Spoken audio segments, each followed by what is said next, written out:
All right. Hello, everybody, and welcome to the debut episode of the Checkdown on FTSN. I'm Bobby Melendez, joined by Russ Morgan and Dave Steger.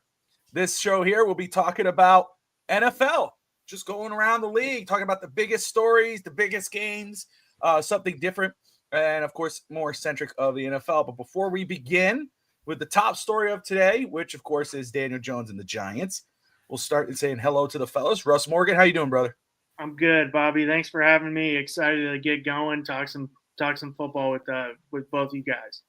Yeah, man. Usually, Russ, of course, is one of the co-hosts of the Touchdown in Paradise College Football podcast here on the network, and also the host of the On Deck Baseball podcast. He just covered the Marlins, and then the next episode you'll be covering the New York. You're covering the Mets. You're covering the Mets the next episode. It'll be nice to actually get on here and actually have some people to bounce a couple ideas off instead of me looking at the screen for 45 minutes to an hour. And hey, anybody got what do you think about this? Crickets. So that'll be nice. Oh, I don't know if I can do the show anymore. I'm a Yankees fan. Well, he's a Yankees fan. He's a diehard Yankees fan. He is. My dad's from New York. Okay, I'm from upstate New York. Well, central. I'm about 20 minutes below Syracuse. Okay, and my dad grew up in Yonkers, Bronxville. Oh, yeah. So. The city. Yeah. And of course, guys, if you don't know him, he's made his return to FTSN. Dave Steger in the house. Steger, what's up, brother? What's going on? I am glad to be here, y'all. It has been a long time coming. I know Bobby's been like scratching my name off the bottom of the roster 5 times and then adding it back like, oh, God, what do I do with him? Do I make him a janitor? What do I do? No, man. Like I told you, you always have a spot here. Doors always open for you. I'm happy that you're able to work it out, and now you're back, and we'll work it out with just getting you going. But this right here, Steger and Russ with the Checkdown. If I'm not here, they'll be here talking NFL. Hopefully every Friday or every other Friday. But man, we're 12 weeks into an eventful NFL season. I mean, Packers, Jets, Dolphins. I mean, especially the Jets. I mean, my goodness. And I'm not going to hammer on them because we're going to just roll this out. Well, actually, we're going to talk about the Jets. But before we talk about the Jets, let's get into the breaking news story from today. Oops, hit the wrong button there. Bye-bye, Steger. No, Steger's coming back. Where'd it go?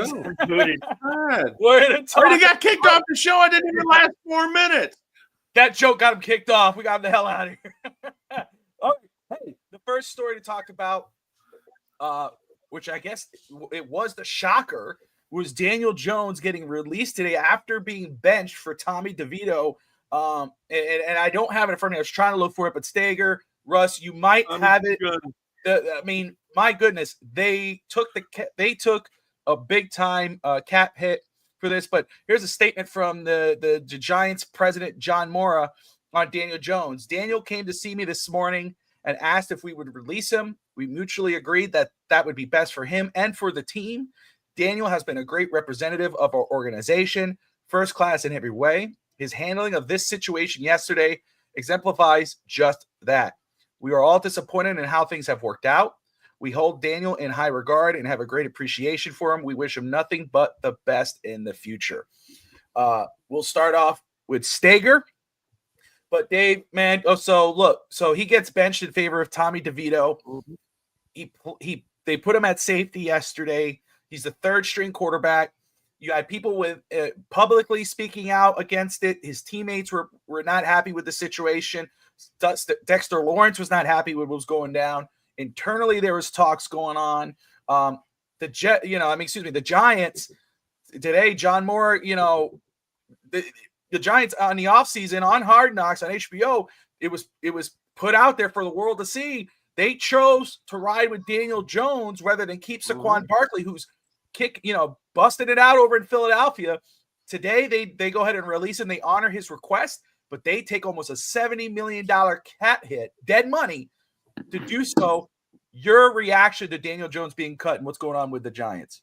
I knew it was going to happen at the end of the season. Like that was the writing on the wall. Yeah. But to see it happen mid-season and then eat that much cap, one, that just shows you how much respect they have for him asking about it.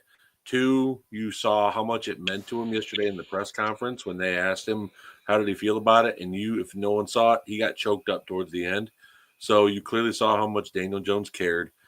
And I think that mattered a lot to the Mara family. And Mara family, as much as I get on them about meddling in certain situations for like player situations like this, they showed him a lot of respect to let him at least go seek another opportunity while the season's still happening.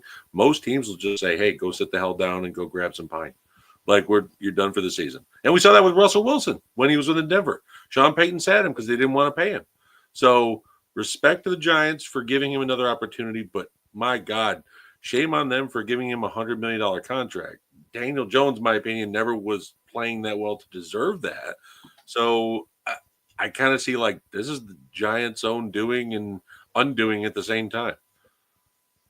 Oh man, great points, Russ. You're next door to you. You're a Jets fan. These are the Giants. I'm sure you get a little bit of pride or happiness to see them falling apart as much as the Jets are. But what's your reaction on the Giants situation? Yes, Bobby, I do like to see the Giants lose. I really there's as bad as the Jets are, I've said on our shows, like me, my brother, my dad, we're all nut job Jets fans. It's like we'll sit there every year and lose. So, but it's like every year it's like, well, thank God, I'd rather be a Jets fan than suffer in misery. I don't want to be a Giants fan. I'm an AFC guy. I'm sorry, I don't want to be a Giants fan. But I mean, I think within the New York media is like, if Hammy had that one good year, if you are doing one thing wrong, you're going to be on that back page for sure. And he's on that back page. Everybody's talking about him. He's on First Take every day. I do think they didn't set him up for success, just like Zach Wilson I go more back to like what the Jets did with Sam Darnold, because I mean they didn't really give him what he needed. Yeah, they had Saquon Barkley, but you need weapons. His offensive line was beat up, so they didn't really set him up for success. And they definitely, in my opinion, I feel like they paid him that contract going off of that one good year and what Dable did with Josh Allen. So they're like, hey, we see the success. We're going to pay him this. It obviously didn't work out and was too much. I agree with Singer. I thought it was a foregone conclusion. Okay, we're going to play this year out, and he's gone at the end of the year. So I was a little surprised that they just outright released him and ate that money. I mean, definitely agree with the Mara family's classy, and it goes to show how much they view of Daniel's opinion and view of him, that they gave him that. But I was surprised they just released him and we're going to eat this money and move forward. Oh no, it's great points all around, and it really does. I mean, it shows the respect that the Giants, or especially ownership, has for Daniel Jones and his teammates, in spite of what the league and the fans outside of New York feel about Daniel Jones. Because a lot of people were coming out and they were like, "Oh, would you take Daniel Jones as backup?" A lot of fans were saying, "No, I would never take him as a backup. He's trash."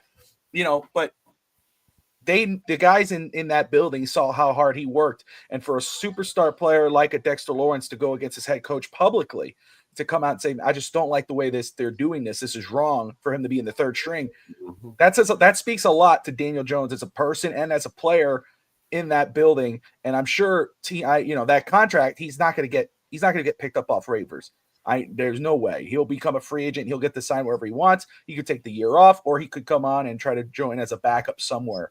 Let me ask you guys both quickly. First of all, I will say on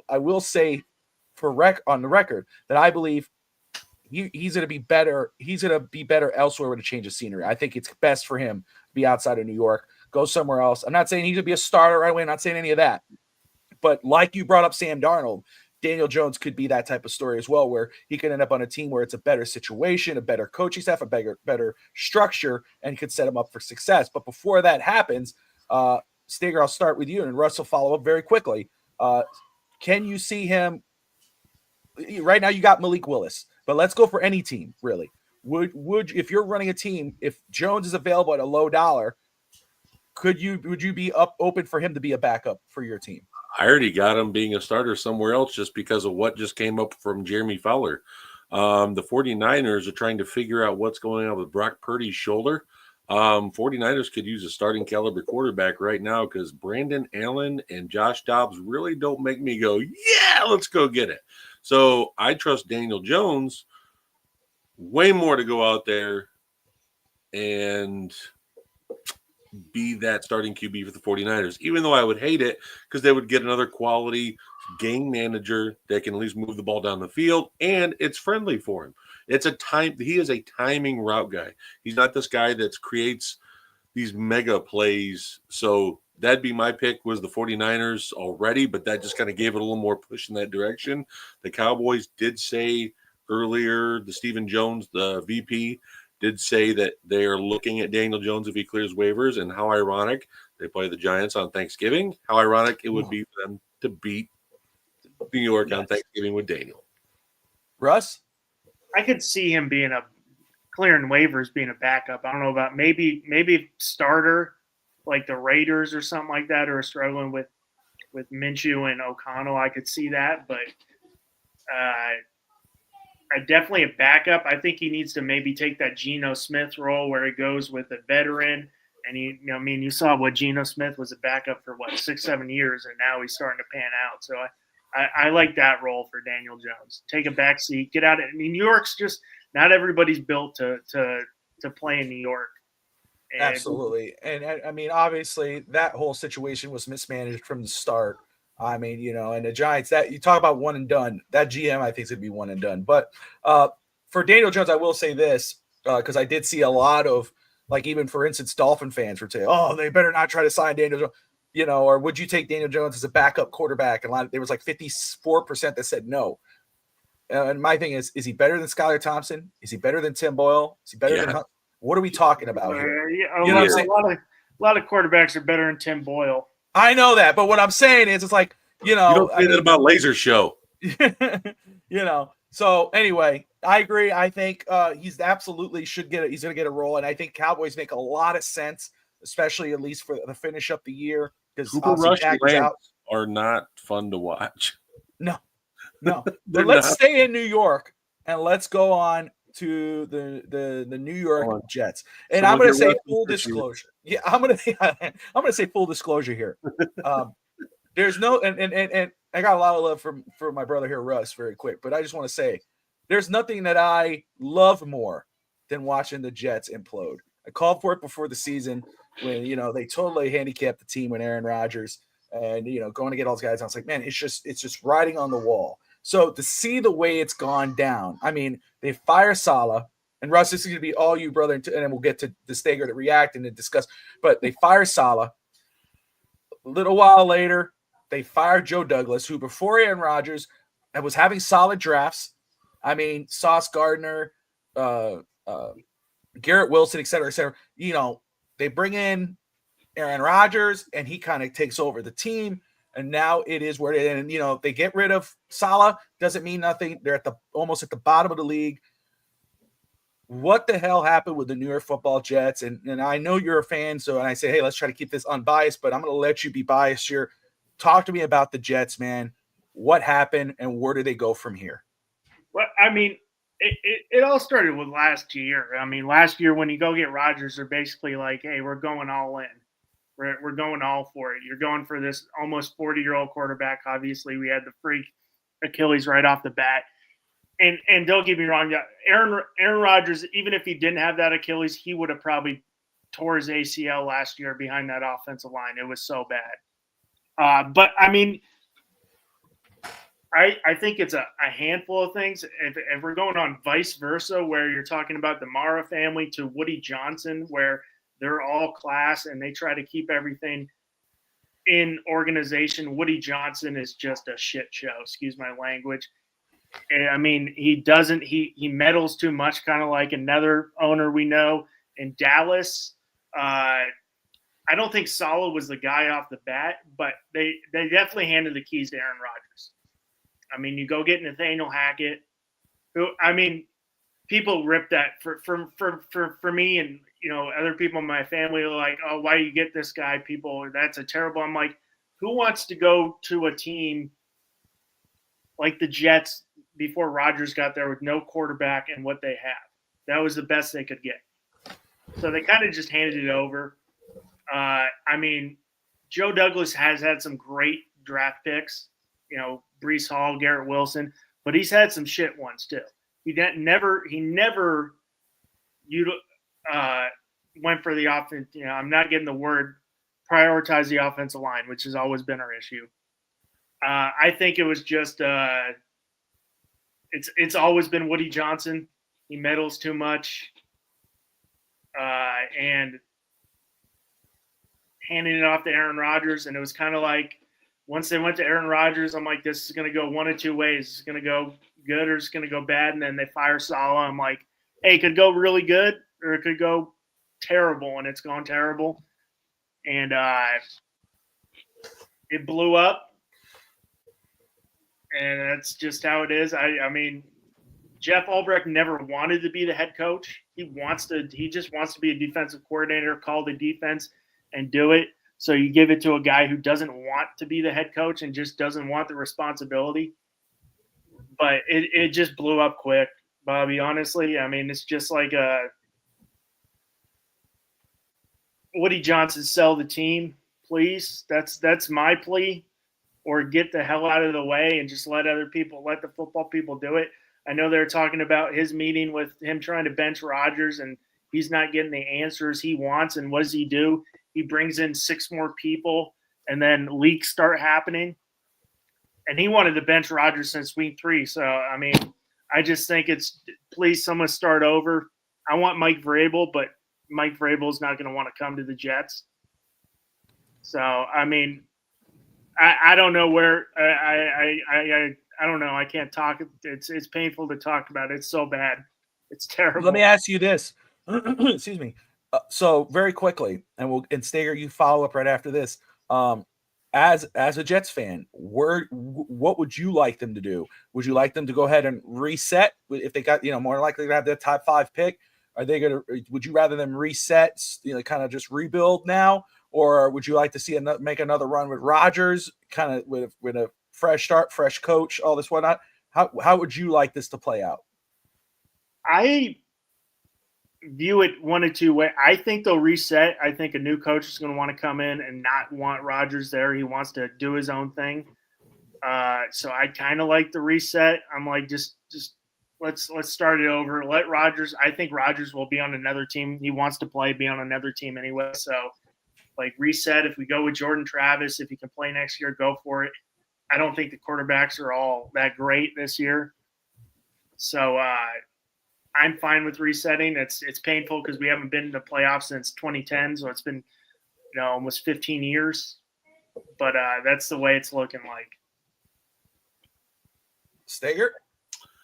So the current state of the Jets would be if the Packers kept Rodgers 2 years ago and did not trade him. This is where the Packers would be.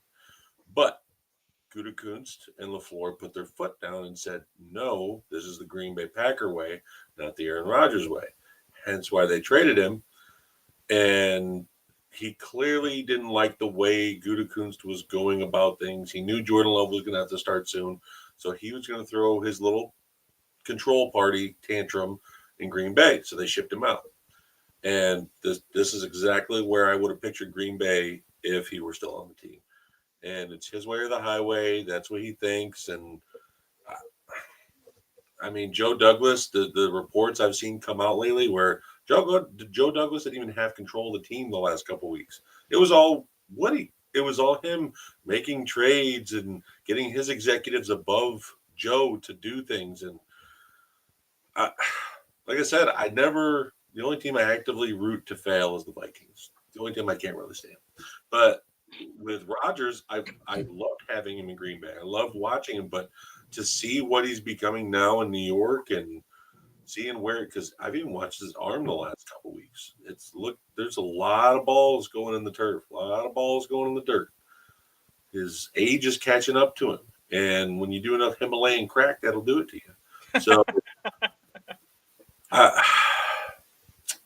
I just think that the Jets need a clean house. I think, if you go look at the defensive rankings before Sadler got fired, There was never a game they didn't give up 19 points or less. Like that was it. And then as soon as he left, 3 games in a row, they gave up 20 plus. And it showed on that defensive side of the ball after he left. I just think that, Rodgers needs to either go out in the pasture. I think he's done. Like, love him as a player. Like I said, time in Green Bay, what he did. But his personality has just kind of gone off the rails, and that's where it's really doing this whole, like, no disrespect to Alan Lazard, but Alan Lazard isn't a starting caliber wide receiver, in my opinion. Like, I wasn't a fan of him in Green Bay when he was there because of – he only was there because of Rodgers. I think they need to clean house for all Rodgers guys, get that stink off of it. But like Russ said, Woody Johnson's still there. He's part of the meddlers group. He might be gone.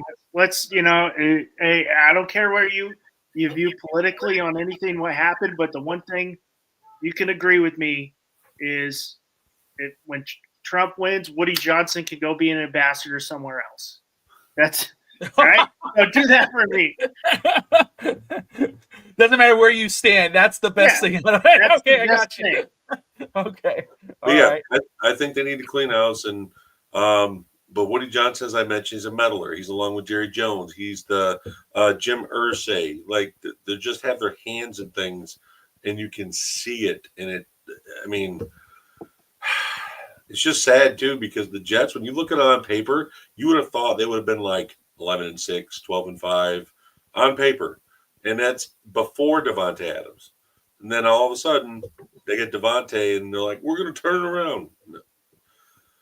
It's just another power move by Aaron to show the organization it's me or the highway. That's definitely how it is. It's probably him. I'm going to bring in Hackett, but he can make a call. But at the end of the day, I'm going to change that call to what I want. And you do what I want. And it's kind of, it is sad, like you said. The thing that, I'm not a Packers fan, but the thing that makes Aaron Rodgers so great is he improvises. He runs around. You don't see that anymore because he can barely move. And that's what made him so great. Tear your Achilles, it does that. Yeah. So, I think he comes back because, the guy's a nut competitor, and what else does he have? But it's tough to watch week in and week out a guy. It's like, oh, you're declining. And a lot of these NFL quarterbacks are a little more mobile now. There's not as many, stand-up straight quarterbacks. Russell Wilson is 35, and he's still out there moving and grooving. Like, if you're not mobile in these offenses, like, he's trying to use this Rodgers McCarthy type offense he had in Green Bay in his prime years, and it never adapted or evolved. So that's why it's dead. That's why defenses can pick up on this, because McCarthy runs the same shit in Dallas and has never changed. It's the same offense I saw in Green Bay. Like, I just think, clean house, get rid of Rodgers and his guys. Woody Johnson has to let the new GM take control. Like, please, let's do it the right way, because the Jets feel like they don't want to do it. They never do it the right way. They always, hey, we'll hire a coach and bring in please bring in a GM and then hire a coach. Not. I hope the Jets do it the wrong way again. I think it would just be. I'm totally okay with that. Well, I want to say very quick, and then we'll get to game of the week. Where if Aaron Rodgers continued his career after this season and it's not with the New York Football Jets, where can you see him playing, Dave?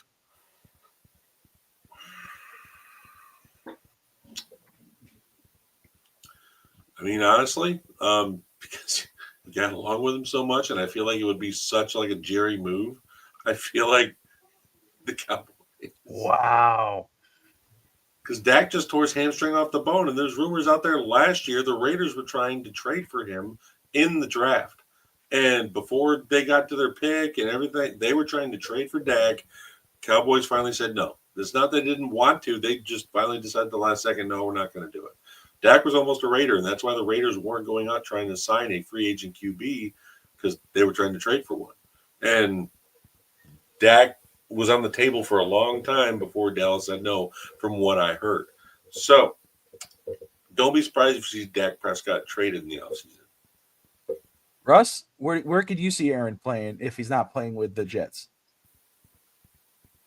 I really don't want to say Minnesota because that would just pain the living crap out of me. Like, he goes to the Vikings and takes the team to the NFC Championship game like Brett Favre did.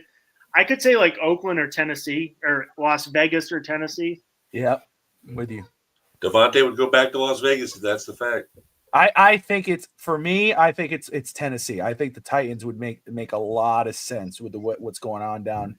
I'm in Nashville right now. What's going on over here? They don't believe in Levis. I could totally see. And I think Aaron Rodgers just purchased a house here or some land here. Did purchase a place. He has a company. He has a company in Nashville. It's like a CBD company there. So okay, so yeah. But I just think I know they wanted him before he went to the Jets, so I could totally see him coming to Nashville if he leaves New York. Rolling on here as we're 26 minutes in, game of the week. For me, I'll just say, this is you guys. You say, hey man, this is what I think is the game of the week. Why? I'm just gonna say I think the game of the week just happened. Cleveland, Pittsburgh, AFC North. And Pittsburgh to get upset the way they did, and Jameis the way he played in the snow. I mean, what better is either to play football or to watch football when there's snow involved and the way they played and the way they finished? What a game! I look at the this week's schedule of games, and it's hard for me to choose. You got Chicago, Minnesota, that could be fun, but there's not really anything there that I feel would be. Maybe for you, and that's why you're next. So what would you say is the game of the week? So not watching your team. What should fans be watching? Before my realistic take, I was going to say the Patriots and Dolphins, so Patriots win. But anyways, no, Ravens and Chargers, man. Harbaugh versus Harbaugh, Monday night. Jim versus John. They're both going to be in the playoffs. To me, that's good football. They finally have a good Monday night game on where it's not going to be lopsided. I feel like this is going to be a better game than people think because Jim Harbaugh has the defense playing really well. And I feel like the Ravens, Derrick Henry, Lamar, name the reasons. I mean, they've got everything there for the talent-wise. But that Harbaugh versus Harbaugh thing just has me glued in. I love it. I can totally see it.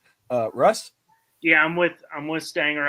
I'm excited for that game. I'm also excited Sunday night Eagles Rams will be a good one too. Stafford's, talk about a guy who's going against Father Time, looking solid. Their offense exciting. I think it's gonna be a good game. See what the Eagles do with Smith down for a couple weeks. There you go. And as we get there, we talk about our games of the week. Let's go ahead and get into our weekly predictions. Obviously, the Cleveland Browns upsetted the Pittsburgh Steelers 24-19. Jameis Winston was like, I'm happy for him, dude. That's so cool, man. So we'll start off Minnesota taking on the Chicago Bears in Chicago, Russ. I do have Minnesota winning. I think this will be a fun game. I love divisional games. How could you see this playing out? Could you see Chicago upsetting Minnesota? I do not. I think Sam Darnold finds a way to get it done, kind of just keep it going. So I got Minnesota. We'll see what the weather's like because definitely, Minnesota doesn't really play outside. So we'll see what it's like. But I just think they just have too much. Caleb Williams will find a way to get the loss. But one thing I will say with the Bears, interesting is he's starting to get a nice pairing with him and Rome Odunze. So that should be something to watch for next year. Dave? Chicago takes the upset. Eberflus has a good record against the Vikings out of all the division rivals in the North. And it's an outside game, as Russ just mentioned. I think Chicago takes it. And look, their offense against Green Bay looked way better underneath Thomas Brown. This is now a second week. This is going to be installed under him. And the Vikings defense has clearly got holes in it. We've seen it.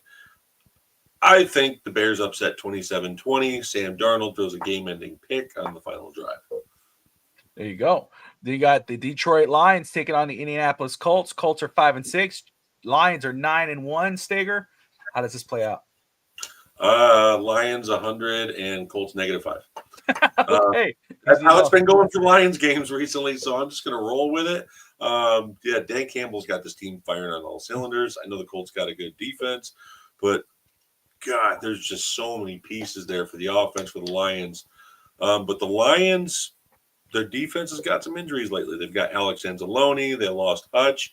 They lost Melefuanu for the safety position. So you're getting some injuries now there in the Lions defense. Is it enough to turn it? No.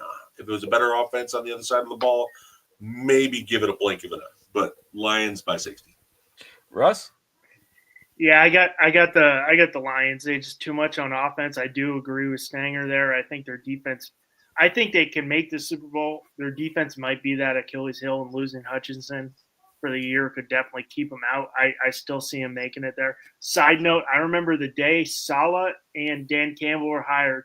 I was out at the bar after work, and one of the guys was a Lions fan, and he's like, Campbell's like, I want to bite kneecaps, and he goes, man, you guys got a great head coach, and we got some guy talking about biting kneecaps. I'm like, dude, I'd kill for Dan Campbell. You want Robert Saleh? I'm like, that take looks terrible now. Yep. No, Dan, he was the tight ends coach for the Dolphins when he took over as interim head coach, and I really wanted him to take over. And I know he needed a little bit more time, but my goodness, I'm rooting for Dan Campbell, and I root for the Lions because of Dan Campbell. I mean, he is what you want in a head football coach. Talking about the Miami Dolphins, they welcome the New England Patriots. Dolphins are 4-6. They've won 2 in a row. They faced the 3-8 New England Patriots. Russ, how can you see this playing out? It's a painful game either way. Either way, I can't root for the Dolphins or the Patriots. You don't have to root for them. You just have to pick one. Is it in Miami? It is in Miami. I mean, I guess it's Miami. It'll probably be a Dolphins win. Okay. Steger? Whew. Yeah, I just looked up the weather. 77 degrees in Drake, Maine. The Patriots are used to about 20 to 30 degrees right now. Yeah, I'm taking the Dolphins by about 15. Okay. I will hold off on my pick. Are you taking over-unders? Are you putting over-unders on this game? Because they're hitting on one side, man. Yeah. Don't ever bet off my score predictions, ever. When I do it, I'm like, yeah, what I say, you should do the opposite. You'll win. Moving on, we got the Tampa Bay Buccaneers at 4-6 traveling to New York to face the Giants, who are 2-8, and they just released Dan Jones. Tommy DeVito will be starting. I'll just say it here. I got the Bucs. Easy peasy, lemon squeezy. Dave, how do you see it? Same here. Even without Mike Evans on the field, I think they're gonna own the trenches consistently. Even though Dexter Lawrence is a beast, I just feel like the Bucs have an overall talent base that kind of supersedes the Giants here. Russ? Yeah, I got the Bucs. Not much to say after that. Gotcha. I thought Evans was in line to play this week. They said they might hold him out one more week because of what happened with the Giants, because I think they know the writing on the wall. Might as well get that extra week of rest. So we got the Cowboys at 3-7 traveling to Washington to face the Commanders. Commanders are 7-4. I think they'll go 8-4. This is a Commanders game. Russ, do you agree or disagree? I do agree. I don't know when's the last time we've seen the Cowboys win. It's been a long time, but yeah, I do agree. Side note, I don't know if anybody's a college football fan. I think if Jaden Daniels wins Rookie of the Year, watch for Jalen Milroe to jump up the draft boards because he's a similar type of player. Interesting. But I got Commanders, Bobby. Okay. Dave? I think Jaden has a better arm than Jalen. That's my only. Probably, yeah. I mean, he's got a cannon too, though. Yeah, he's got to hone it. If he can get a coach that can hone in the accuracy on him, like, because Jaden was already polished coming from Arizona State to LSU. That's the thing. Jalen, Saban left, so he kind of lost that groomer. Oh, yeah. Hey, I'm a Kalen DeBoer guy, so I love Kalen DeBoer. All right. Yeah, Commanders, I think they win like 38-3 here. All right, you got the Kansas City Chiefs who lost. They will not go undefeated. They lost to Buffalo. They're 9-1. They're going to take on the Carolina Panthers, 3-7. I'm not going to say much. Just that I got Kansas City winning this. I'm with you, Bobby. We all agree? Yeah. Okay. I think Patrick Mahomes shows like no mercy, sweep the leg, 6 touchdown passes against Carolina. another 60-point game this week. Right, we'll probably see Carson Wentz this week. Oh, there you God. go. Way to bring down the mood. The Right. Tennessee Titans 2-8 taking on the Houston Texans. I got Houston. Anybody sees an upset? I think the score will be closer in this one a lot because it's just they always play each other tough. Yep. It's always a close game with those two. Houston will probably end up pulling it out, but I don't trust Mayo, boy. So, and then we got Russ, do you agree? Yeah, I got Houston. All right. So moving on, we got the Oilers. we got the Broncos. Say what? Who owns those Super Bowls? Is it the Texans or the Titans? Ooh, well, the Titans, right?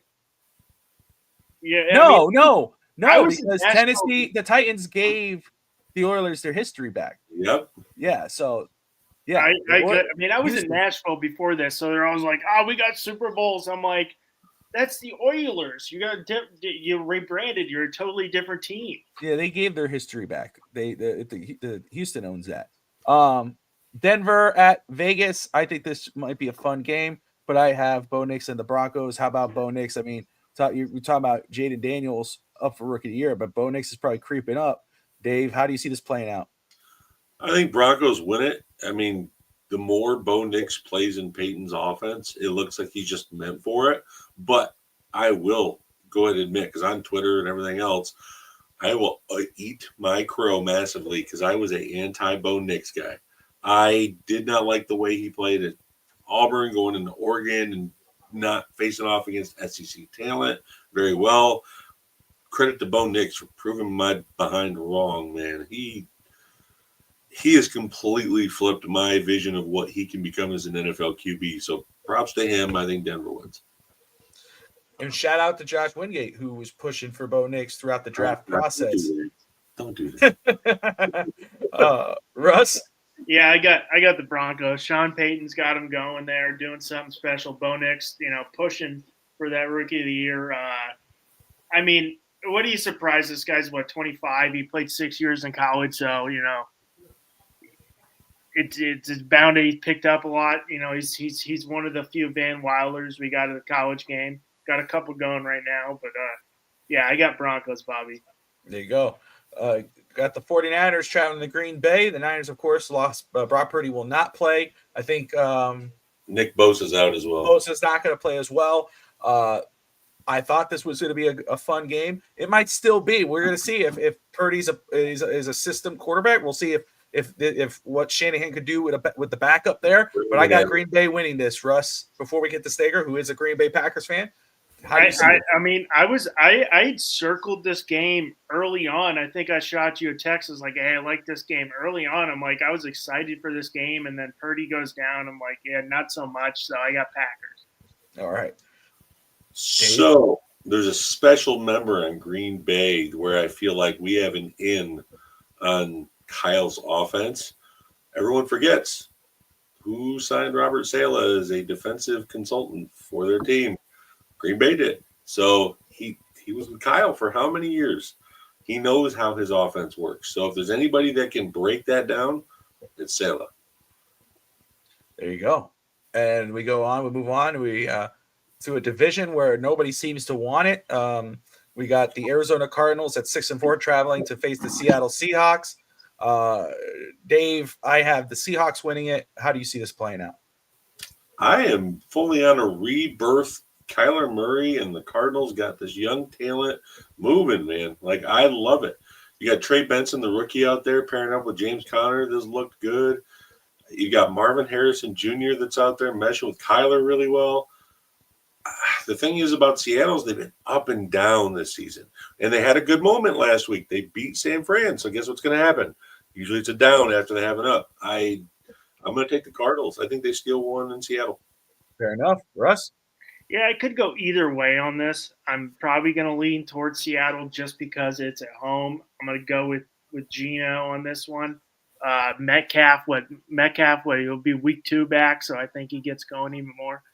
So I'll go with the Seahawks. There you go. And we got Russ. What you say might be a game of the week. You guys both had the Ravens and the Chargers, but you, Russ, have this one as well. The Eagles traveling to LA to face the Rams. Rams are 5-5. Again, Puka Nacua, Cooper Kupp. You got Matt Stafford. Again, you can never ignore those guys. We got the Eagles with Saquon Barkley. And I didn't have this as a topic, but I will say I saw this tweet earlier today, and I 100,000% agree. MVP should not be just a quarterback award. That should be an all-around award. Saquon Barkley is right up there, if not the lead horse, in my opinion. He should be. But anyway, I know people are rooting on Josh Allen, but I'm sick of quarterbacks winning that award. Make a QB award and make the NFL award for best player overall. But again, I got the Eagles winning this. Dave, how do you see it playing? So Devontae Smith hurts big time because he is just that deep threat, man. Like, he's able to go up and get the ball. I mean, being a slender guy, he's really makes a difference to that offense, and he's proven a lot of doubters wrong. The Rams, I feel like, definitely want to prove something, and like you said, the division, no one has a real grasp on it. Now you got Rams getting healthier.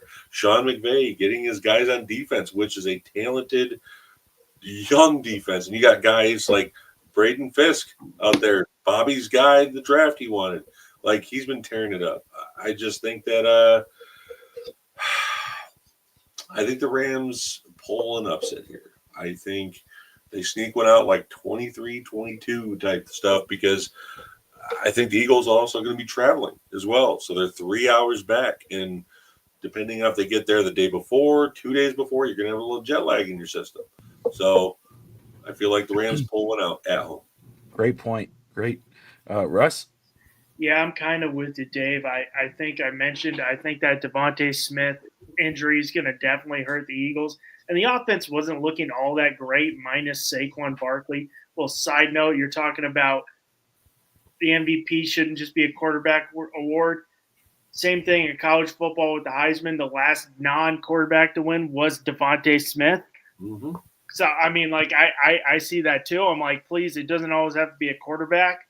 But I just think that injury is going to hurt them. The offense hasn't looked all that great. I think the Rams offense is looking good. And the two was at Verse and Fisk, definitely picking up some slack on that offense. Defensive line rookies, love them. From Florida State, which, you can talk about Florida State football, not scoring over 21 points this year in a game, but losing some big pieces. But definitely those two guys picking up a lot from that Aaron Donald retirement. So I think the Rams pull that upset. There you go. We got an upset there from both Dave and Russ. And finally, for Dave and Russ's game of the week, you got the Harbaugh Bowl. You got the Baltimore Ravens taking on the Los Angeles Chargers. Ravens are 7-4. Chargers are 7-3. I got the Chargers. I think that defense shuts down the Baltimore Ravens offense. I just think they play a perfect blend of football. Russ, do you agree, disagree? Where does it go? I do agree with you. I thought I was going to be the only one on the Chargers. I like what Harbaugh's doing in there. That defense is strong, and definitely they're just a grounded pound, gritty guy, and the passing game's looking better.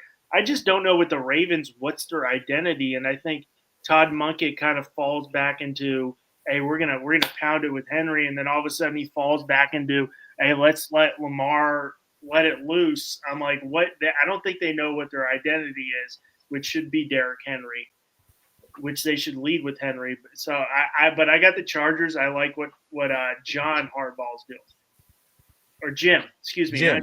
Right. Hardballs. Yeah.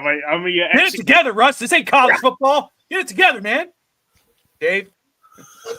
I am taking the Chargers because I just feel, as I've watched them throughout the season, one thing I've noticed from Michigan to the Chargers, even back to San Francisco 49er days when Jim Harbaugh was there, the main thing he has about his teams is they're disciplined. They do not make mistakes, and if they are few in between. And that's where the Chargers are a sleeper team of mine in the playoffs this year, because Justin Herbert has clearly shown, even with a bad coach in Brandon Staley, that what he's become now with Harbaugh. And I feel like with Harbaugh's defense there, plus Herbert, J.K. Dobbins, I mean, my God, what a resurgence for him. Like, that guy had a whole 4 years in a row. Injuries that would end every year. And then now this guy's back and is just stealing touchdowns every time he touches the ball. So I think the Chargers win by 10 points. I think they get up on the Ravens a little bit, forcing Lamar to maybe throw a pick or two. That you got Derwin James back there kind of roaming, and he's known for making some plays. But, yeah, I agree with Russ, though. I feel like there's no identity for the Ravens because you get all these pieces, but you don't know what to do with them. And I feel like Henry should be the focal piece because, I mean, the guy can squat engine blocks. You don't take the ball away from him. I remember going back, like, when they hired Jim, they're like, oh, he's going to get some – where are you getting these pieces for Herbert? Who's he going to throw to? And he identifies. He gets Ladd McConkey, who's probably one of the best college football receivers. Love him. But I'm like, everybody's like, who's he going to throw to? And now it's like Harbaugh's like, all right, we're going to run the ball, and we'll take these guys and Ladd and Quentin Johnson, turn them around. And that's what a smart head football coach does. That's what a head football coach does. He's a quarterback. You know, it's not always about the star receiver. You know, you work with the pieces you get. And I mean, and look what he's did. He's a offensive type of guy, but look what he's doing with his defense. I mean, that's a head football coach, just like a Dan Campbell. You know, some of us fans wish we had coaches like that. But anyway, we won't go there. But we may go there in the next half an hour, 40 minutes, which I will be live on East 10th Street Boys. I'm pulling double duty. He's going to let it all out. I'm going to let it all out. But everyone who's tuning in, wherever you're watching, if you're watching YouTube, Facebook, Twitch, Twitter, or X, we appreciate you watching. Again, this is the Checkdown on FTSN, NFL coverage. You catch Russ Morgan, Dave Steger, or myself on Friday nights, 8 p.m. Eastern, if scheduling allows, but we're going to try to do it every Friday night. Very quick, Steger, any final thoughts, brother? Final thoughts. I feel like there's going to be a lot of games that become sneaky competitive that we don't expect this week. It's just that type where Bobby, you said you looked at the list and you're like, man, I haven't really seen any games that speak out to me. You know what that means? There's going to be a lot of close games. That's what it's going to happen. And it's going to be a good week of football, college football. There's some big games coming up. I just feel like we're now in like what we call the NFL prime season, where it's college football, NFL football, Thanksgiving's around the corner, snow's falling on the ground, Jameis Winston's out there licking his fingers after a W. There you go. Russ, any final thoughts? Yeah, college football, I'm always jacked up to sit on the couch for that. I'm ready for a nice, relaxed Sunday where I don't have to worry about anything. So I'm ready to just kind of relax, open up a beer, and not worry about my Jets losing. And they have a bye week this week? Yeah, we got a bye week, so it's a good week. We're gonna get a loss through the bye week. Add an L on there. Oh man. But guys, no, it's so great being with you guys. Russ, of course, Russ is the host of the On Deck baseball podcast. Catch him on Wednesday nights at 7:30. Dave Steger is back. He'll be a part of the Checkdown. He's part of On the Clock, which is on the offseason draft coverage. Of course, I'm Bobby Finstock. Catch me anywhere on the channel. Really, you got No Holds Barred. We're gonna be live on Monday night, talking about the top 5 most shocking title changes in wrestling history. You got Finstock today, tomorrow at noon. You got pregame, postgame for the Dolphins on Sunday. Of course, in just 30 minutes, I'll be on for East 10th Street Boys. So stay tuning in. But until then, guys, we appreciate you. I love you, Bobby. Acknowledge me. Appreciate you guys. We'll have a good night later.